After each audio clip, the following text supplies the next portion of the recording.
Halo, good morning student. How are you today? Tetap semangat ya belajar untuk hari ini dan jangan pernah bosan-bosan untuk senantiasa belajar. Kita akan mengawali dengan berdoa dan melanjutkan materi kita pada hari ini. Mari kita ambil sikap untuk berdoa. Satu, dua, tiga. Terima kasih Tuhan untuk hari ini. Apapun yang kami pelajari dari awal pertengahan hingga akhir, berikan kami hikmat dan kecerdasan dan berkati kedua orang tua kami yang senantiasa tetap terus mendukung kami dalam belajar dan memberkati kami. Terima kasih juga Tuhan buat sekolah dan guru-guru kami yang sudah menjalankan setiap proses belajar mengajar dengan kondisi pandemi COVID-19 ini. Tuhan, terima kasih, dan hanya di dalam nama Tuhan Yesus kami siap untuk belajar pada hari ini. Haleluya, amin. Oke, kita langsung masuk di poin B ya, lanjutan di bab kedua kemarin. Pertobatan sebagai respon terhadap pengampunan Allah. Dosa membawa pengaruh yang buruk bagi manusia dalam keterkaitannya, relasinya dengan sesama, alam, bahkan Allah. Itulah sebabnya manusia perlu bertobat. Ini penting yang harus kalian tahu, bahwa dosa membawa pengaruh buruk bagi manusia. Jadi bukan hanya kepada diri kita sendiri, tetapi kepada sesama kita, mungkin ayah, ibu, atau mungkin teman-teman kita, atau mungkin saudara-saudara kita, atau mungkin bahkan sampai menyangkut relasi kita dengan alam, dan yang pasti berhubungan dengan Allah. Jadi dosa itu membawa pengaruh atau dampak yang buruk yang buat dalam setiap kehidupan kita, kepada sesama, alam, bahkan Allah. Itu sebabnya manusia atau kita yang berdosa perlu bertobat. Nah, kenapa hubungan sesama, alam, dan bahkan Allah? Nanti kita bahas di sini. Nah, beberapa dampak atau akibat pengaruh dosa manusia adalah: yang pertama, hubungan manusia dengan Allah yang semulanya harmonis menjadi rusak. Dalam kitab Kejadian pasal 3, dosa membuat manusia atau Adam dan Hawa takut bertemu dengan Allah atau bertemu dengan Tuhan. Kemarin di bab pertama kita sudah membaca kitab ini, Kejadian pasal 3 ini. Bagaimana hidup Adam yang dulunya, kalau kalian lihat di gambar sebelah kiri, bahwa harmonis hubungannya semuanya, bahkan dengan hewan, dengan semuanya, tumbuh-tumbuhan, dia merasakan hidupnya enak di Taman Eden. Tapi pada kenyataannya ketika manusia jatuh di dalam dosa, akhirnya manusia, Adam dan Hawa, keluar di Taman Eden, bahkan justru bersusah payah dalam setiap kehidupannya. Yang kedua, mengakibatkan konflik batin dalam diri seseorang. Jadi dosa bagaikan virus yang mematikan, yang meresap lalu merusak manusia. Itulah sebabnya saat kita berbuat dosa, kita tidak akan tenang dan merasa dikejar rasa bersalah. Jadi anak-anakku, kita sendiri pasti mengalami semuanya. Kalau kita merasakan dosa atau mengalami dosa, dosa itu bagaikan virus yang mematikan. Jadi rasa bersalah itu selalu mengejar dalam setiap kehidupan kita. Pernah nggak? Nah, kalian pasti punya pengalaman pribadi di dalam ketika kita melakukan sebuah kesalahan atau dosa, kita merasa bahwa kita nggak tenang, merasa nggak bersalah. Nah, makanya di poin yang kedua ini kita perlu menyadari bahwa dosa itu sangat merusak dalam setiap kehidupan kita, bahkan membuat hidup kita tidak tenang dan merasa bersalah. Yang ketiga, nah ini hubungannya dengan alam. Hubungan manusia dengan sesama dan alam menjadi rusak. Nah, kalau misalnya kita berbuat dosa, contoh sebelah kiri, kita masih pelajar, mungkin tawuran antar pelajar seperti itu. Bukan hanya yang rusak hubungan kita dengan sesama, akhirnya jadi bentrok, jadi akhirnya nggak baik. Terus yang kedua, kalau lihat di gambar di sebelah kiri itu, bahwa ada kerusakan yang terjadi di mana-mana. Kalau terjadi sebuah tawuran, itu baru contoh tawuran antar pelajar. Nah, yang kedua, gambar yang kedua itu penggundulan hutan. Kalau misalnya dosa, misalnya dia menebang tanpa harus peduli dengan lingkungan, alam, dan lain sebagainya. Ya, yang terjadi pasti ketika hutan ditebang, bencana pun datang, ya seperti banjir dan lain sebagainya. Nah, itulah akibat-akibat dosa manusia yang merusak alam dan sesama. Nah, ini penting. Keempat, kematian baik secara jasmani maupun rohani hanya Yesus Kristus yang dapat membebaskan kita keluar dari dosa. Jadi dosa itu, pengaruh dosa atau dampak dosa membuat hidup kita secara jasmani ya akhirnya mati. Ibaratnya kita merasakan mati, entah selama umur kita ya pasti kita merasakan bahwa ada kematian yang akan menunggu kita. Kuat kata Musa bahwa umur kita atau usia kita itu sampai 80 tahun. Nah, kalau kita kuat. Nah, di mana di poin keempat ini kita menyadari bahwa hanya Kristus yang dapat mengeluarkan kita dari dosa. Kalau kalian perhatikan di gambar yang di atas sendiri, bahwa ketika manusia dan Allah itu atau hubungan manusia dengan Tuhan retak atau gara-gara dosa, jatuh dalam dosa. Nah, seperti itu gambar yang pertama. Jadi manusia dengan Allah terpisahkan. Dosa memisahkan manusia dari Allah. Makanya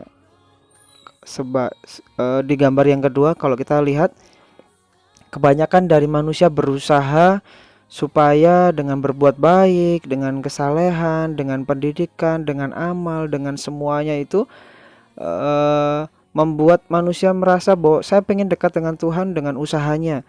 Itu tetap saja, itu contohnya. Dia mau berjalan atau mendekati dengan Tuhan, atau mendekati Tuhan rasanya sia-sia dengan segala usahanya. Nah, jadi di dalam iman Kristen kita tahu di gambar yang paling bawah, dengan percaya kepada Yesus Kristus itu membuat hubungan kita dekat dengan Tuhan. Kalau kalian masih ingat di ayat Yohanes 3 ayat 16, karena begitu besar kasih Allah akan dunia ini sehingga ia mengaruniakan anaknya yang tunggal, supaya kita barang siapa yang percaya diselamatkan dan beroleh hidup yang kekal. Nah, kalau kita tahu bahwa kemarin Mister ingatkan bahwa di perjanjian lama di dalam poin yang ke A, bagaimana manusia berusaha supaya hubungannya dekat dengan Tuhan atau diampuni dosanya, dia harus mempersembahkan korban dan lain sebagainya. Tetapi mulai dalam perjanjian baru, ketika Allah atau Tuhan berinisiatif dengan cara Tuhan sendiri, yaitu Yesus Kristus datang ke dunia, lahir dan mati untuk kita, bahkan bangkit untuk kita. Nah, itu supaya kita yang percaya kepadanya tidak binasa gara-gara dosa, kita diampuni dan kita beroleh hidup yang kekal. Jadi hanya percaya dengan Tuhan kita dapat dimampukan untuk lebih baik lagi dan lebih baik lagi dan terus lebih baik lagi. Nah, ini ilustrasi perumpamaan anak yang hilang. Nanti anak-anakku bisa membaca di Lukas 15 ayat 11 sampai 33, di mana ada langkah-langkah pertobatan.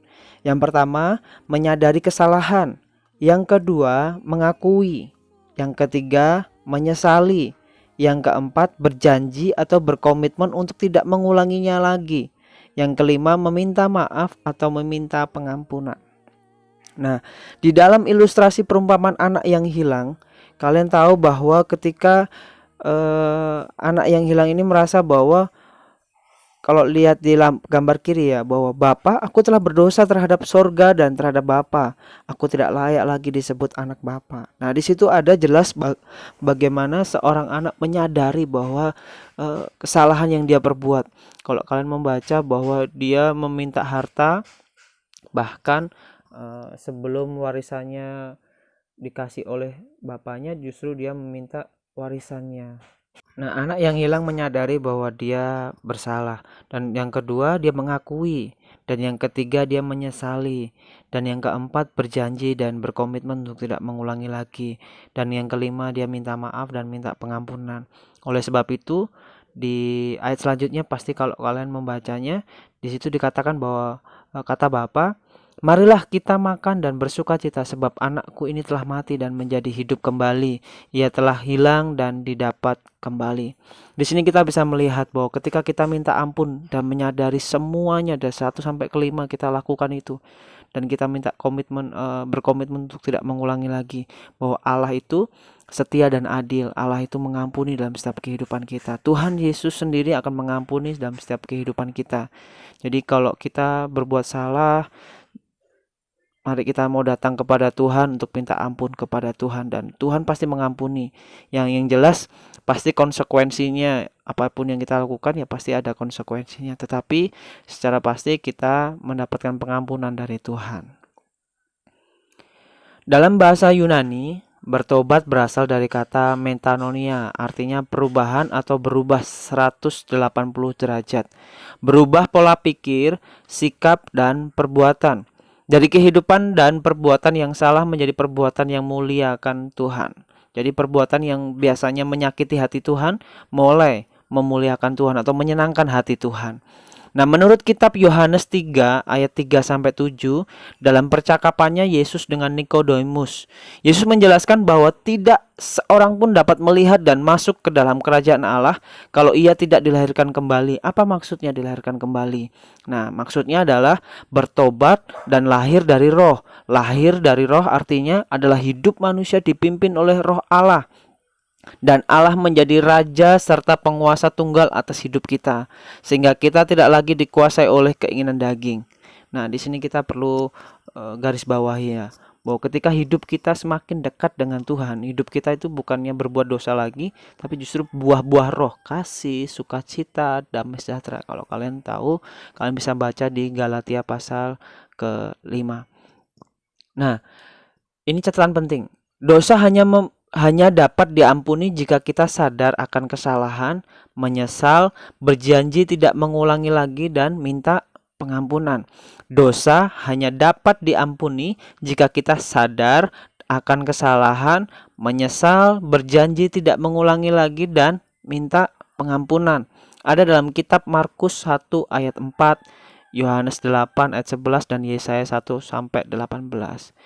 Di mana pertobatan sebagai syarat untuk menerima dan menjalani hidup baru. Ini penting. Pertobatan sebagai syarat untuk menerima dan menjalani hidup baru. Dengan bertobat, manusia dituntun pada kebenaran dan melakukan hal-hal yang berkenan di hadapan Tuhan.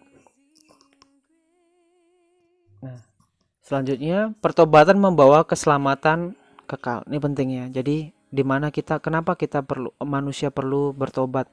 Karena pertobatan itu membawa keselamatan kekal.